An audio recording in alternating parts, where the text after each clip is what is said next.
গত 17 এবং 18 আগস্ট বঙ্গোপসাগরে নিম্নচাপ তৈরি হয়। কোন ঋতুতে কোন বায়ুর প্রভাবে কোন অঞ্চলে কখন বৃষ্টিপাত হয়? গত 30 বছরের মধ্যে সবথেকে বেশি পরিমাণে বৃষ্টিপাত হয়। This channel does not promote any violent, harmful or illegal activities. All content provided by this channel is meant for an educational purpose only. 21 August 2024 এই একদিনে ভারতের ত্রিপুরা রাজ্য এবং বাংলাদেশের জেলাগুলোতে গত 30 বছরের মধ্যে সবথেকে বেশি পরিমাণে বৃষ্টিপাত হয়। এই বৃষ্টির জল নামার কোনো জায়গা পায় না, যার ফলে ধীরে ধীরে নদীর জল বৃদ্ধি পায় এবং শুরু হয় বন্যা। হু হু করে জল ঢুকতে থাকে গ্রামে এবং শহরে।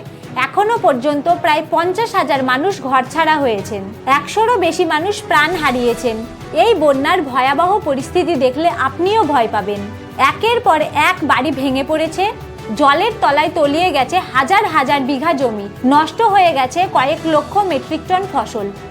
শুধু ভারতের ত্রিপুরা রাজ্যে এই ক্ষতির পরিমাণ দাঁড়িয়েছে 15,000 কোটি টাকা। বাংলাদেশের পরিস্থিতি তার থেকেও খারাপ। এমনও কিছু এলাকা আছে যেখানে খাদ্য ও ত্রাণ সামগ্রী এখনো পৌঁছায়নি। জলের নিচে তলিয়ে গেছে গ্রামের পর গ্রাম। সব থেকে অবাক করার মতো বিষয় হলো, কেরলে যখন বন্যা হলো সেই খবর ন্যাশনাল নিউজ ছাড়িয়ে ইন্টারন্যাশনাল নিউজ হয়ে গেছিল। লোক কৌটো নিয়ে রাস্তায় নেমে এসেছিল তাদের ত্রাণ পাঠানোর জন্য। ত্রিপুরা এবং বাংলাদেশের এই ভয়াবহ পরিস্থিতিতে তারা আজ কোথায়? ন্যাশনাল এবং ইন্টারন্যাশনাল নিউজ চ্যানেলগুলোই বা কোথায়? সোশ্যাল মিডিয়ায় একটি তথ্য ভীষণভাবে ভাইরাল হচ্ছে। এই বাংলাদেশের বন্যার জন্য নাকি ভারত দায়ী। ভারত বাঁধ খুলে দিয়েছে বলেই এই বন্যা হয়েছে। এই কথাগুলো যারা বলছেন তাদেরকে বলছি, আপনাদের একটু ভূগোল নিয়ে পড়া উচিত। কোন নদী কোথায় উৎপত্তি হয়েছে, কোথায় মিশেছে এবং কোন কোন অঞ্চলের মধ্য দিয়ে প্রবাহিত হয়েছে, কোন ঋতুতে কোন বায়ুর প্রভাবে কোন অঞ্চলে কখন বৃষ্টিপাত হয়। ভূগোল বইটি খুলে এই বিষয়ে একটু জ্ঞান নিয়ে তারপর সোশ্যাল মিডিয়ায় পোস্ট করতে আসবেন। না জেনে ভুলভাল তথ্য পোস্ট করে কোনো দেশকে দোষারোপ করে দুই দেশের সম্পর্ককে কখনো নষ্ট করবেন না।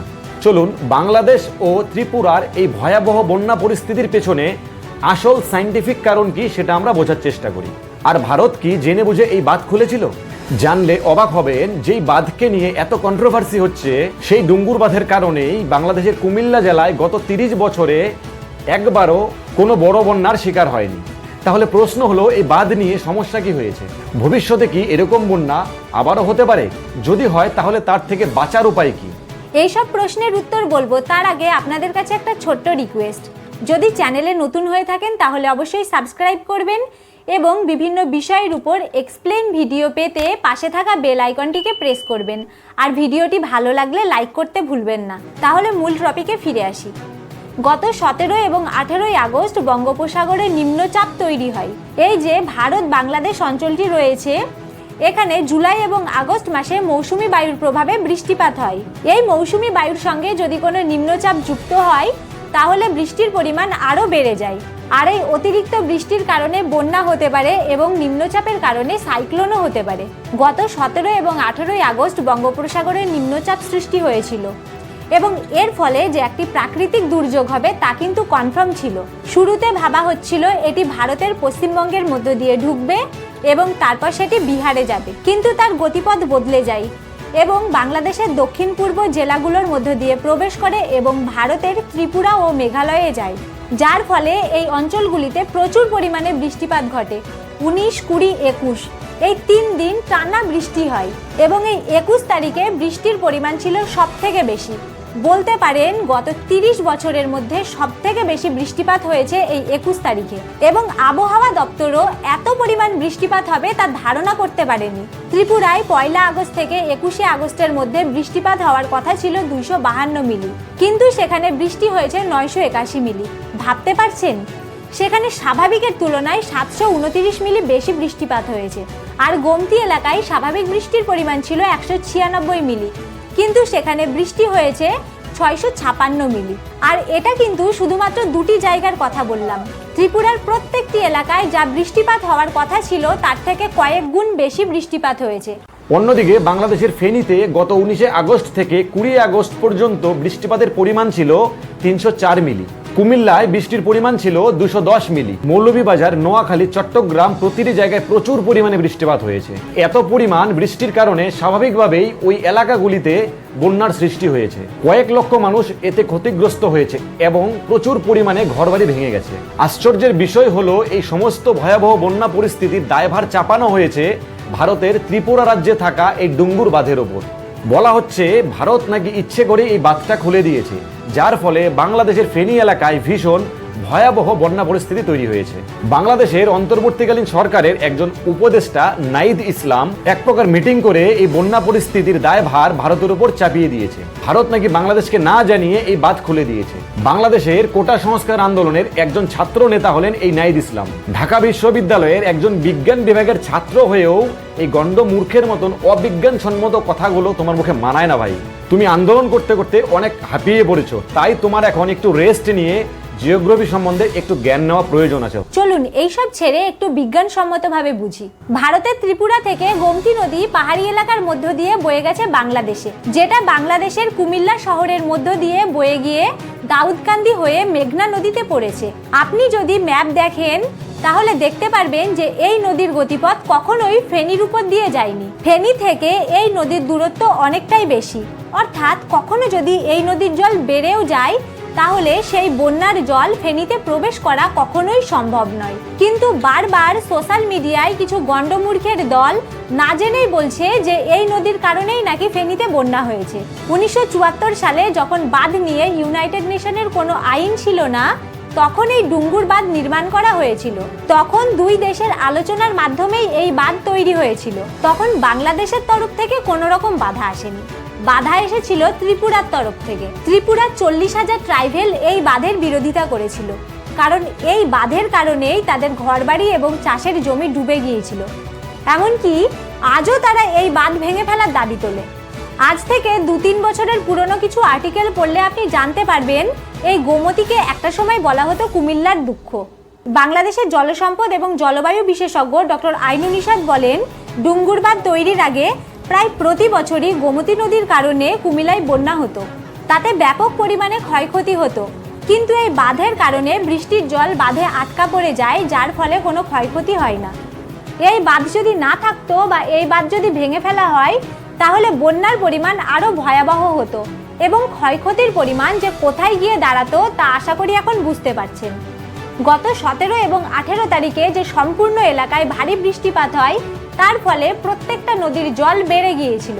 বাংলাদেশের এই এলাকাটি নিচের দিকে হওয়ায় ত্রিপুরা এবং মেঘালয় এই সমস্ত রাজ্যগুলিতে হওয়া বৃষ্টির জল নিচের দিকে নেমে আসে, আর সেই কারণেই এই বৃষ্টির জল বাংলাদেশের নদীগুলোকে আরও ভরাট করে তোলে।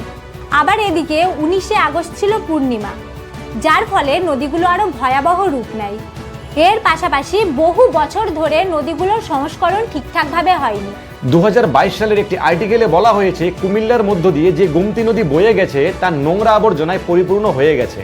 লোকজন নদীর বাঁধের উপর দোকান তৈরি করেছে, অনেকেই নদীর জায়গা দখল করে নিয়েছে।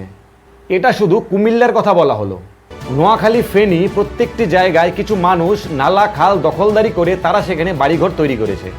নদী সংস্কারের অভাব এবং এই সমস্ত জায়গা দখল করে তারা ঘরবাড়ি তৈরি করেছে, যার ফলে পর্যাপ্ত পরিমাণে জল যাওয়ার জায়গা নেই। ফলে স্বাভাবিকভাবেই জল পাস না হওয়ার কারণে বন্যা পরিস্থিতি তৈরি হয়েছে। এখন আরেকটি বড় প্রশ্ন হলো, ভারতকে ইচ্ছে করে এই বাঁধ খুলে দিয়েছিল? চলুন ব্যাপারটা বুঝিয়ে বলছি। এই ডুঙ্গুর বাঁধ ভারতের সীমান্ত থেকে প্রায় 120 কিমি দূরে অবস্থিত। অর্থাৎ ভারত যদি ইচ্ছে করে এই বাঁধ খুলেও দেয়, তবে বাংলাদেশের কুমিল্লা ডুবে যাওয়ার আগে ভারতের ত্রিপুরার 120 কিমি এলাকা আগে ডুবে যাবে। এখানে মানুষ মারা যাবে এবং চাষের ক্ষতি হবে। তাই ইচ্ছে করে বাঁধ খুলে দেওয়ার যে যুক্তি, সেই প্রসঙ্গ এখানে আসেই না। ইচ্ছে করে এই বাঁধ খোলা এবং অটোমেটিক খুলে যাওয়ার মধ্যে পার্থক্য রয়েছে। সোশ্যাল মিডিয়ায় বারবার বলা হচ্ছে যে ভারত ইচ্ছে করে এই বাঁধ খুলে দিয়েছে, কিন্তু এই বাঁধ খোলা হয়নি। প্রচণ্ড বৃষ্টির প্রভাবে জলের চাপ বৃদ্ধি পাওয়ায় অটোমেটিক এই বাঁধের গেট খুলে যায়। বাঁধ নির্মাণের সময় 8 থেকে 10 রকমের গেট লাগানো হয়ে থাকে। জলের চাপ বেড়ে গেলে কিছু গেট খোলা হয় এবং অতিরিক্ত জলের চাপে সেই চাপ সহ্য করতে না পেরে কিছু গেট অটোমেটিক খুলে যায়। কোনো কারণে যদি এই গেট না খোলে তাহলে বাঁধ ভেঙে যাওয়ার সম্ভাবনা বেড়ে যায়। গত 30 বছরে এই গেট একবারও খোলেনি, কারণ এই 30 বছরে এবারের মতো বৃষ্টিপাত একবারও হয়নি। ত্রিপুরার মিনিস্টার রতননাথ লাহা তিনি বলেছেন, এই বাঁধ খোলা নিয়ে যদি কারোর সংশয় থাকে তাহলে তারা এই বাঁধে যেতে পারে। তিনি নিজে এই বাঁধকে ঘুরিয়ে দেখাবেন এবং এই বাঁধের কার্যপ্রণালী তিনি প্র্যাকটিক্যালি দেখাবেন। গত বছর সিকিমে যে ভয়াবহ বন্যার পরিস্থিতি তৈরি হয়েছিল, যার ফলে তিস্তার বাঁধ ভেঙে যায়, আর এতে আশঙ্কা করা হয়েছিল ভারতের পাশাপাশি বাংলাদেশেও বন্যা হতে পারে। সে সময় ভারতের জল কমিশন সাথে সাথে বাংলাদেশকে জানিয়েছিল এবং তাদেরকে পর্যাপ্ত পরিমাণে ব্যবস্থা নেওয়ার কথাও বলা হয়। বাংলাদেশও কিন্তু নিম্ন এলাকাগুলিতে তারা লাল সতর্কবার্তা জারি করে দিয়েছিল এবং যার ফলে ক্ষয়ক্ষতির পরিমাণও কিন্তু অনেকটাই কমে যায়। যখন কোনো প্রাকৃতিক দুর্যোগ হয়, যেমন বন্যা, খরা ইত্যাদি, তখন কিন্তু আমরা সরাসরি সরকারকেই আমরা দোষ দিই, আমরা নিজেরা কোনো রকম দায়ভার নিই না। অনবরত গাছ কাটার ফলে, যানবাহন ও কলকারখানা বৃদ্ধির ফলে বিশ্ব উষ্ণায়ন বেড়েই চলেছে। পৃথিবীর তাপমাত্রা বৃদ্ধির ফলে মেরু অঞ্চলের বরফ গলা শুরু হয়েছে এবং সমুদ্রের জলের স্তরও বৃদ্ধি পাচ্ছে। স্বাভাবিক কারণেই তাপমাত্রা বৃদ্ধির ফলে সমুদ্রের জল বেশি বাষ্পীভূত হচ্ছে। 1 ডিগ্রি তাপমাত্রা বাড়লে বাতাসে 7% জলীয় বাষ্প জমা হয় এবং যার ফলে হয় প্রচণ্ড বৃষ্টি এবং তার থেকেই হয় বন্যা। প্রকৃতিকে যদি আমরা রক্ষা না করি তাহলে প্রকৃতিও আমাদের রক্ষা করবে না। এখন থেকেই যদি আমরা আগাম স্টেপ না নিই তাহলে আগামী 50 বছরের মধ্যেই সমুদ্রের পার্শ্ববর্তী এলাকাগুলি যেমন কলকাতা, সুন্দরবন প্রভৃতি জলের তলায় তলিয়ে যাবে। এই বন্যার পিছনে আসল কি কারণ আশা করি তা আপনারা বুঝে গেছেন। মিথ্যা গুজবে কান দেবেন না এবং বন্যায় কবলিত মানুষের পাশে দাঁড়ানোর চেষ্টা করুন। ভিডিওটি ভালো লেগে থাকলে অবশ্যই লাইক করবেন এবং আপনার কি মতামত তা অবশ্যই কমেন্টে জানাবেন। দেখা হচ্ছে পরের ভিডিওতে।